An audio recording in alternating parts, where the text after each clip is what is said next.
আজানের জবাবে নিয়ম হলো রাসূলুল্লাহ সাল্লাল্লাহু আলাইহি সাল্লাম বলছেন, মুয়াজ্জিন যা বলে তোমরা তা বলো। সব হাদিসে এই কথা আছে স্পষ্ট।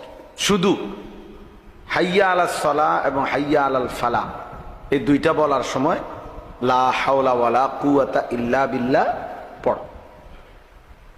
আর আজান শেষ হলে দুরূদ শরীফ পড়ো।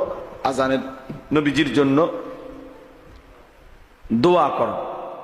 আজানের দোয়া আছে নবীজির জন্য মাকামে মাহমুদ চেয়ে দোয়া, যেটা আমরা পড়ি, আল্লাহুম্মা রাব্বা হাযিহি দাওয়া। এটা এখানে একটা বিষয় শুধু বলতে চাচ্ছি, তো নবীজি সাল্লাল্লাহু আলাইহি সাল্লাম বলছেন, মুয়াজ্জিন যা বলে তোমরা তাই বলো। তো আল্লাহু আকবার মুয়াজ্জিন বললে আমরাও বলি আল্লাহু আকবার। মুয়াজ্জিন যদি বলে আশহাদু আল্লা ইলাহা ইল্লাল্লাহ, আমরা কি বলবো?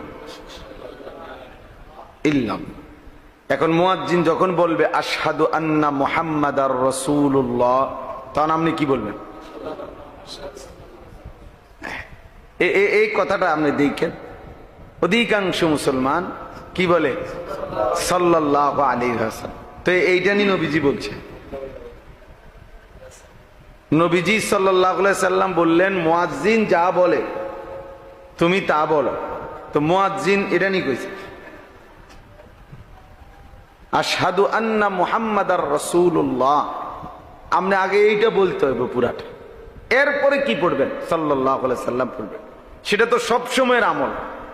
নবীজির নাম শুনলে দুরূদ শরীফ পড়তে হয়, এটা তো শুধু আজানের আমল না।